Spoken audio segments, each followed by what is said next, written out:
通勤通学中の皆様おはようございます。ブクタの世界時事ニュースの時間です。さあ本日はですね、ユニバーサル・スタジオからの話題になります。もう間もなくですね、7月1日、アメリカにキッズ向けの新たなユニバーサルのテーマパークが登場します。で、現在ですね、ここにメディアが入り、そのプレビューをしているところなんですが、その情報が出てきますと、これがネット上で酷評されるという事態になってしまったんですね。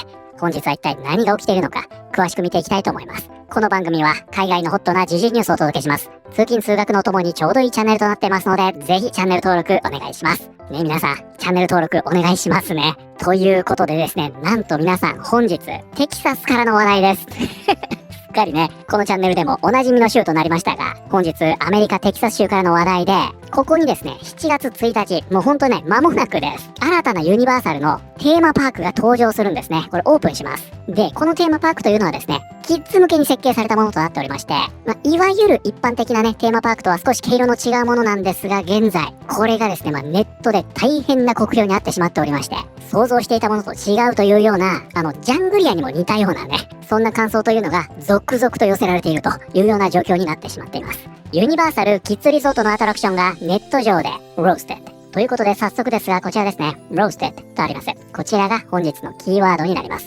Roast。オーブンや火で食べ物を焼くこと。ということでね、こちらはもう日本語としても使うので皆さんね、よくご存知なんじゃないかなと思います。ローストするっていうでしょ。つまり炙り焼きですよね。コーヒーを焙煎するときも使ったりしますが、ローストです。で、今回は当然ね、別の意味となっておりまして、こちらですね。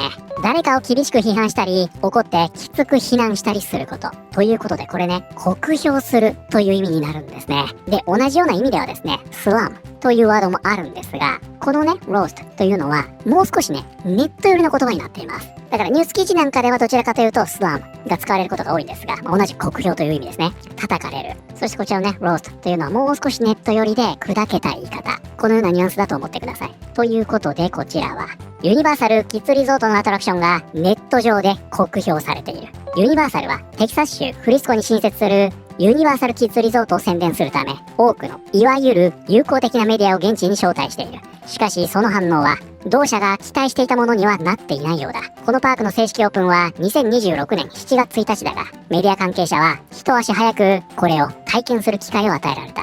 しかしその内容を見た多くの人々は一体どこにお金を使ったのかと疑問を抱いている。ということでね、ここでは何が起きたのかと言いますと、まずね、こちらです。ユニバーサルキッズリゾート。これ皆さんご存知でしたか？もうほんとすぐですよ。7月1日にオープンします。で、一応ね、その名の通り、キッズ向けのテーマパークというね、立て付けになっておりまして、ユニバーサル・スタジオ・キッズ・リゾートは、アメリカ・テキサス州フリスコにある約13ヘクタールの子供向けテーマパーク兼エンターテイメントリゾートである。これね、ざっと計算しますと、東京ドーム約 2.8 個分ですね。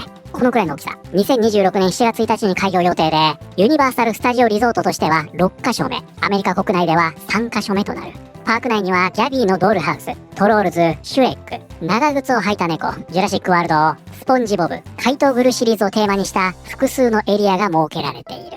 ということでこちらがね、公式サイトになるんですが、このようにね、ユニバーサルの様々なキャラクターをテーマにしたキッズ向けのテーマパーク、そしてね、リゾートと言ってますから、ホテルも併設されているようですね。で、これに関しましてはね、こちらでもね、ネットで散々酷評されているという記事が出てるくらい、これ割とね、結構本当に叩かれちゃってるんですね。で、ここでね、やっぱり一番問題になっているのは、これなんですよ。今回のプレビューに先駆けて、そのコンセプトアートとか CG、これがね、公開されているんですが、当然キッズ向けということもありまして、非常に色鮮やかなものなんですね。で、これで、いくらね、キッズ向けとはいえ、連れて行くのは大人ですから、大人も期待していたわけですが、実際メディアが入りました。動画や写真が出てきました。そのギャップに大人たちががっかりしていると、こういった状態になっているんですね。つまり、ジャングリアです。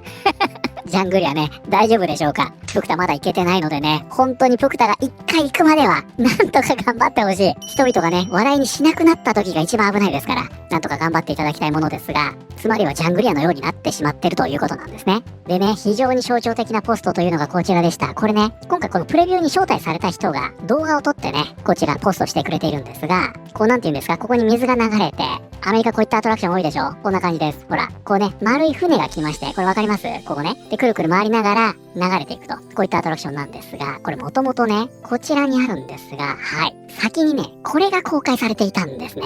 わかります？で、蓋を開けてみたら、これだったと。でね、これよく見るとわかりますが、実物の方、結構これ再現してるんですよ。で、これね、なんでこんなに印象が違うのかなと思って皆さんの反応ね、いろいろ見てきたんですが、これね、植栽ですね、ここ。ほら。すごい緑豊かでしょ。こちら、ね、スカスカなんですね。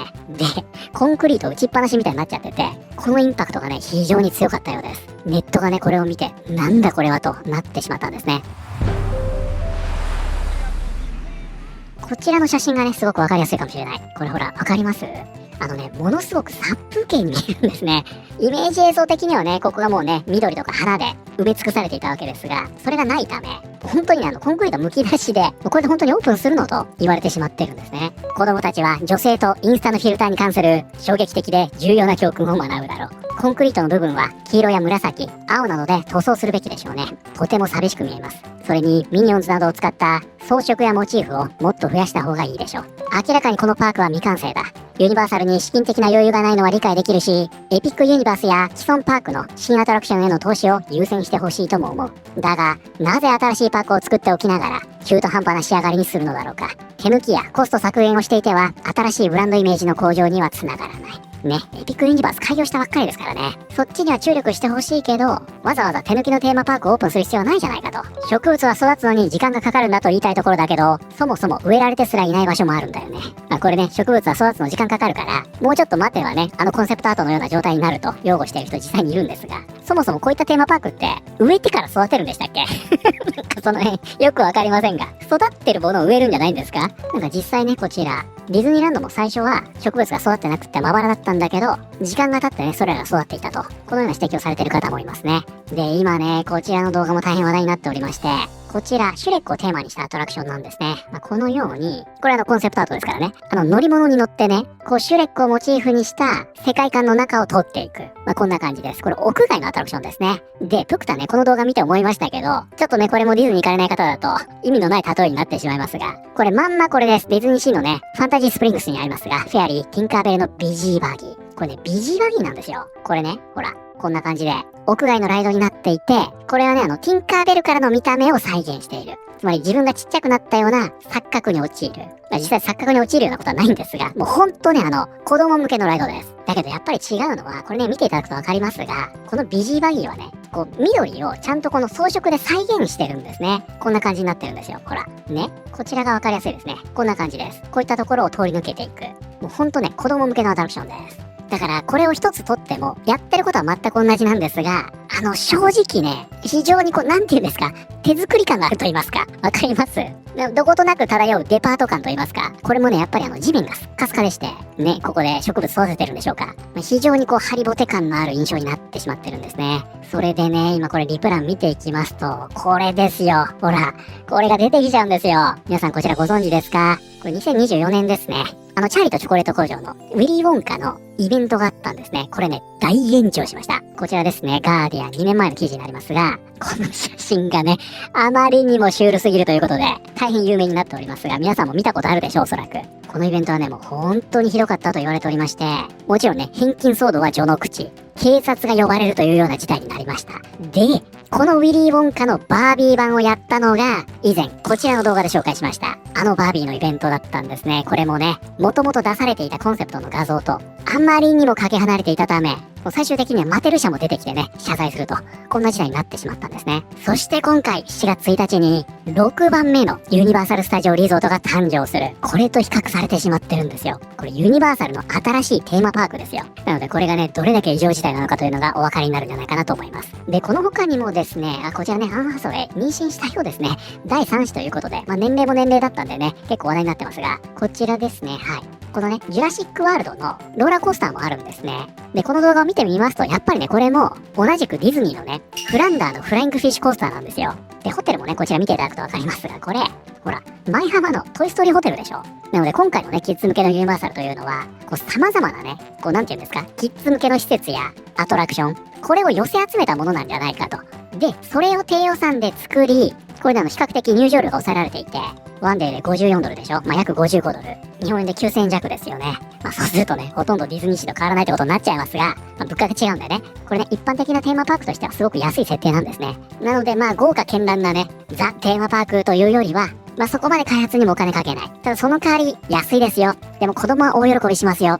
こういったコンセプトになっていると、いうことなんでしょうね。なので実際のね、この動画見ていただくとね、わかりますが、ここにね、ジュラシックワールドのロゴがあるんですよ。これだけです。最後にね、ちょこっと出てきます、恐竜が。1体出てくるのかな、それだけ。で、これで、ジュラシックワールドのコースターと言い張っているというね。わかります？この感じなんですね。ただそこは安いからちょっと我慢してよと。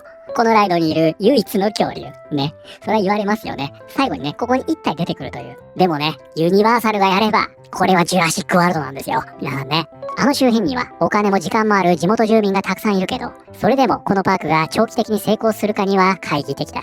子供向けのコースターとしては結構いいと思う。でも、フランチャイズの要素が何もないのに、なぜこれをジュラシックワールドと名付けたんだろう。恐竜ライドなんだから、もっと恐竜がいても良さそうなのに。なんだこれ。ただの青いジェットコースターじゃないか。ユニバーサルは客を騙しているようなものだ。つまり、車両にジュラシックパークと書いておけば、ジュラシックパークコースターってわけか。ただね、この一方で、レストランなんかもね、結構ちゃんと作ってそうですし、こちらにもね、投稿されているんですが、プール入ってみるとね、このプールの中にスピーカーが設置されていて、中で泳ぎながらその世界観に浸れるみたいな、凝った作りになっているようですので、あくまでもね、キッズ向けということにはなりますが、値段のことを考えればね、十分楽しめるリゾートになっているのかもしれません。はい、ということで本日はですね、今年、もう間もなくですね、7月1日にオープンを予定しております。